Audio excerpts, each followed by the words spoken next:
오늘의 사연입니다. 제 스스로는 잘했다, 잘된 거다 생각하는데 친한 친구부터 부모님까지 미쳤다고 다들 화만 내니 어디 가서 맘 편히 말할 수 없어 이곳에 글을 씁니다. 20대 중반, 졸업 후 취직한 회사에서 남친을 만났습니다. 거래처 대표로 있던 남친은 30대 초반에 잘 나가는 사장님이었죠. 인물도 멀쩡하고 키도 크고 돈도 많고 지금은 예비 신랑입니다. 처음에는 그런 사람이 처음 제게 관심을 보이니 참 이해가 안 됐습니다. 주변 사람들도 저 사람이? 너를? 왜? 이런 반응이었고 여직원들 사이에선 꼬리친다고 재수없다였고 남직원들 사이에서는 우리가 모르는 다른 매력이 있냐면서 기분 나쁜 찔러보기식 대시가 들어왔습니다. 결국 1년을 못 버티고 퇴사했고 친구와 같이 쇼핑몰을 시작했어요. 그때까지도 남친은 계속 제게 호감을 표현하고 있었고 저는 부담스러워 거절하고 있었던 상황이었어요. 그러다 쇼핑몰 촬영이 있던 날 그 사람이 샌드위치와 커피 등을 사서 촬영 장소로 왔고 저희 모델을 하던 여자애가 남친에게 반했더군요. 그 당시엔 그 사람이 BMW를 타고 왔는데 차에서도 몇 컷 찍자며 오빠 오빠 하며 처음 본 사람에게 팔짱도 끼고 애교도 부리더라고요. 그 사람도 허허 하면서 받아주는 모습을 보니 제 기분이 이상해지는 거예요. 화도 나고. 이런 게 질투구나 해서 남친과 사귀기 시작했습니다. 솔직히 쇼핑몰 모델할 정도면 얼굴이나 몸매나 어느 정도 된다는 건데 그런 아이들 제쳐두고 제가 좋다는 남친이 사귀는 내내 이해되진 않았어요. 남친이 촬영장이나 사무실 올 때마다 다른 여직원이나 모델 알바들이 남친에게 관심을 보이며 들이댄 경우도 많았죠. 저런 사람이 왜 널? 이런 시선이 항상 따라다니는 것 같은 기분. 남친은 절대 아니라고 하지만 그 사람과 만나면 만날수록 제 자존감은 떨어져 갔어요. 원래도 형편이 그리 좋지 않던 집안 사정이 얼마 후 아버지가 친척분께 서준 빚 보증 때문에 대출금 갚고 있던 전셋집에서도 쫓겨나게 됐고 제가 사무실에서 먹고 자고 하게 되자 호텔도 잡아주고 직접 나서서 우리 집 이사도 도와주고 힘든 시기에 힘이 되긴 했죠. 부모님도 남친을 알게 된 후로는 연애가 더 힘들어졌어요. 우리 부모님의 결혼 종용이 이어졌고 은근히 뭔가를 바라는 듯한 뉘앙스의 말을 자주 하셨거든요. 어느 시점부턴가 나도 나를 좋아해주는 이 사람이 좋은 게 아니라 이 사람이 내게 보여주는 재력, 그게 너무 좋더라고요. 내 돈 주고는 절대 못 가볼 호텔이라든지 고급 일식집이라든지 농담처럼 우동 먹으러 일본 간다 하는 걸 실제로 하고 나니 이 사람이 내게 쓰는 돈의 맛이 너무너무 좋아지더라고요. 기분이라며 차를 사는데 그냥 벤츠로 아무 생각 없이 사버리는 이 사람의 재력이 든든하기도 했고요.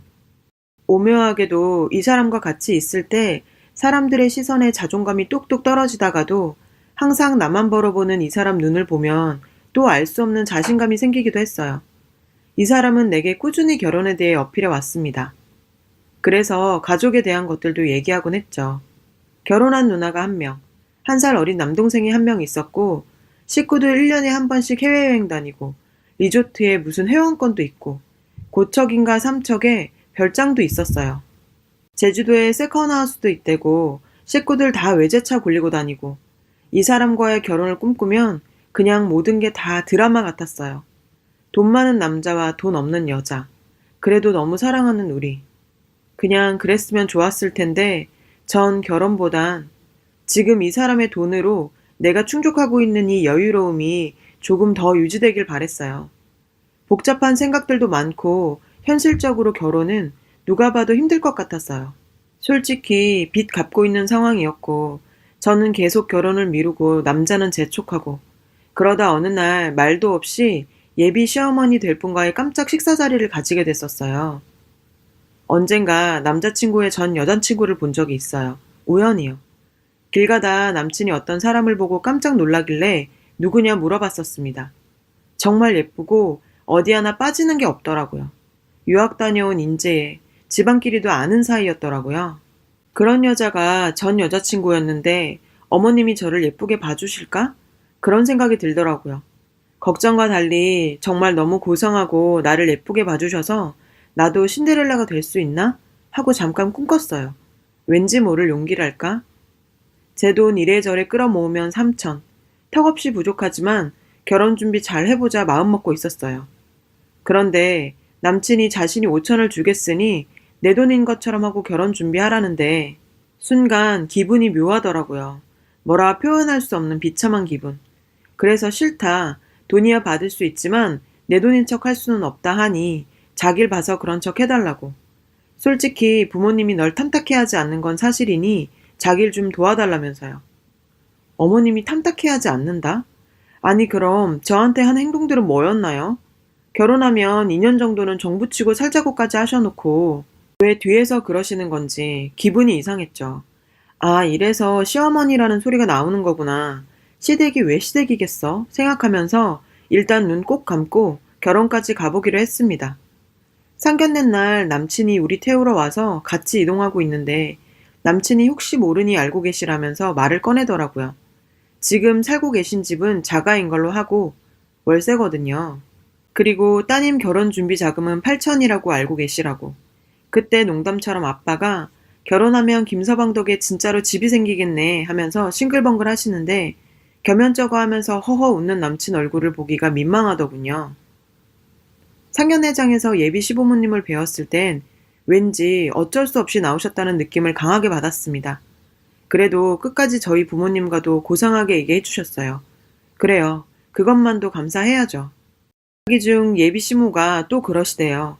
아쉽다 하시면서 우린 애들이 한 2년 같이 살다가 나갔으면 좋으련만 우리 아들이 결사 반대네요 라고 웃으면서 말씀하시는데 그 와중에 엄마가 결혼하면 그 집안 가풍도 익힐 겸 몇 년 같이 사는 것도 괜찮죠 라고 말하길래 그냥 그렇게 농담처럼 말하고 끝난 줄 알았더니 그 집에 들어가서 살으라고 난린 거예요.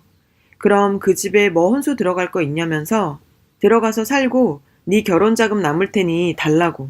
그래서 제가 내 돈이 아니고 오빠 돈이잖아. 남으면 다시 오빠를 줘야지 했더니 그 집이 돈 몇천 없다고 죽냐고. 근데 우리는 죽는다고 합니다. 숨이 꽉 막혀오네요. 그때부터 이 결혼이 내 부모가 무섭기 시작했고 남친이 너무 불쌍하더군요. 남친 만나 얘기했습니다. 내가 왜 이런지 모르겠지만 자꾸 안 좋은 결과만 예상된다. 왠지 결혼하게 되면 당신도 나도 너무 불행해질 것 같다 하니 자신은 괜찮다고 하는데 저는 이 결혼 꿈꾸면서 행복하지가 않아요. 막말로 남친이 비싼 스테이크를 사줘도 이 상황이 불편하고 모든 게 숨이 막히는 것 같고 짜증나기 시작했어요. 그래도 신데렐라가 될 수 있으니까 하고 스스로 위로하며 결혼 진행을 하고 있었어요. 그러다 제가 정말 바닥에 있구나. 나는 왜 이것밖에 안 되지? 생각하게 되는 결정적인 일이 생겼어요.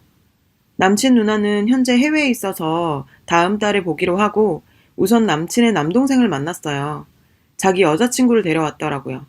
형 가면 자신도 곧 결혼할 거라는데 지금 대학생이라는 그 여자애는 얼굴도 이쁜데 학교도 연세대, 부모님이 의사이고 언니가 변호사라네요. 영국으로 유학도 갔다 왔대고 차도 무슨 스포츠카 같은 외제차. 아, 이게 진짜 끼리끼리구나 싶더라고요. 다시 남친의 전 여자친구 생각이 나더라고요. 어느 하나 빠질 것 없는 사람들. 세상에 존재하지 않을 것 같던 사람들. 나는 불청객이구나. 분명 내 위주로 얘기가 돌아가고 있는데 나는 할 말이 아무것도 없는 거. 그 여자애도 저에 대해 알고 있는 것 같았어요.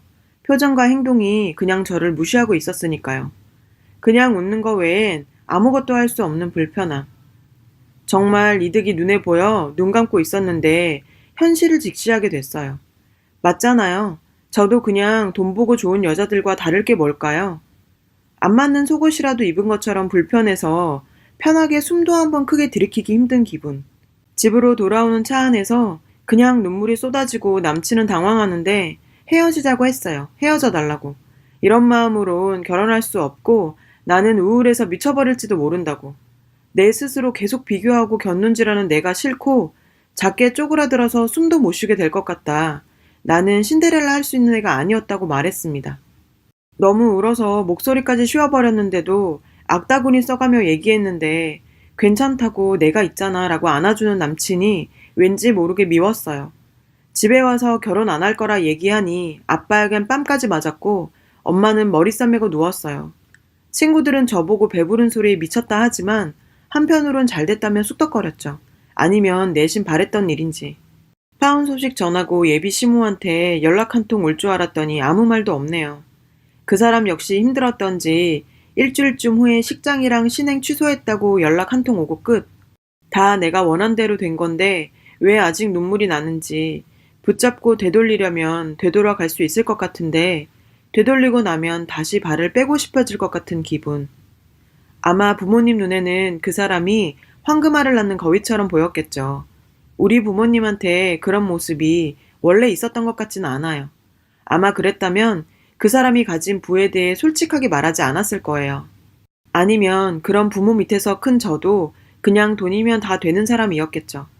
부모님이 돈 때문에 저한테 그런 말들을 했을 때 그렇게까지 실망하지도 않았을 거예요. 원래 그랬었다면 말이에요.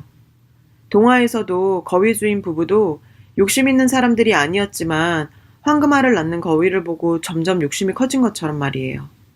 처음 이사 돕겠다고 온 그 사람의 외제차를 보고 돈이 좀 많나 보다 했던 게 어느 동네 산다고 하니 괜히 달라 보이고 회사까지 운영한다니 또 마음이 동하고 조금씩 욕심이 커지셨던 것 같아요. 그 사람도 농담처럼 자신은 있는 게 돈뿐이다. 따님 제가 데려가면 진짜로 호강시켜줄 수 있다. 이런 얘기를 했고요.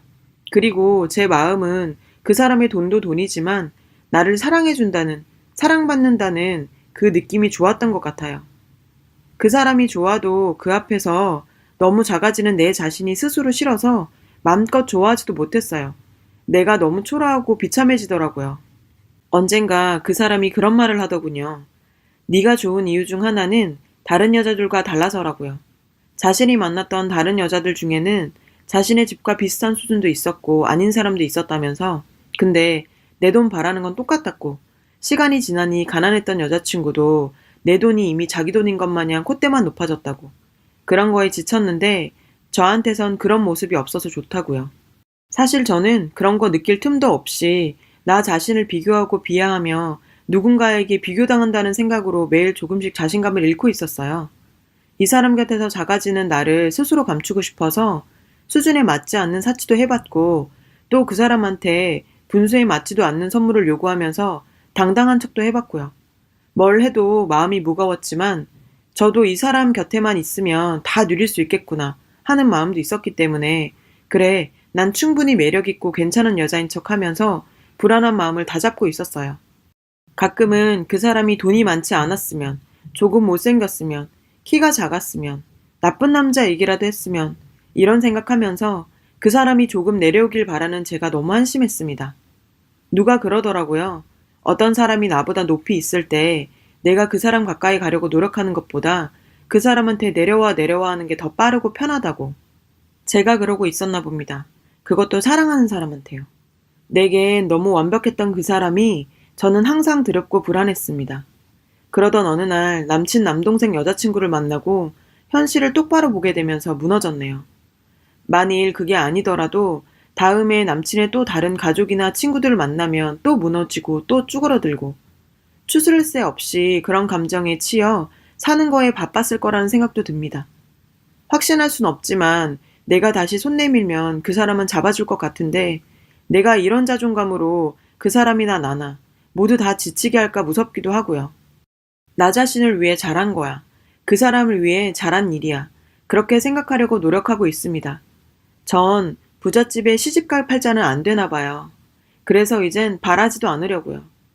아마 한동안은 찌질하게 그 사람이 어떤 사람 만날까 궁금해서 못 견디다가 막상 또 누구 만난다고 하면 와르르 무너질지 모르지만 송충이는 솔잎을 먹어야 한다고 저는 제 수준에 맞는 짝, 저도 당당하게 사랑할 수 있는 사람 만나는 게 진짜 행복이겠죠. 그렇게 믿을래요. 복잡한 심경에 두서없이 써서 제 마음이 잘 전달되지 않았을지도 모르겠지만 위로하는 말이 듣고 싶어 하염없이 쓴 글입니다. 글 읽어주셔서 감사합니다. 여러분, 사연 댓글에 응원과 현명한 조언 부탁드려요. 좋아요와 구독은 저에게 큰 힘이 됩니다. 오늘도 좋은 일 가득하세요.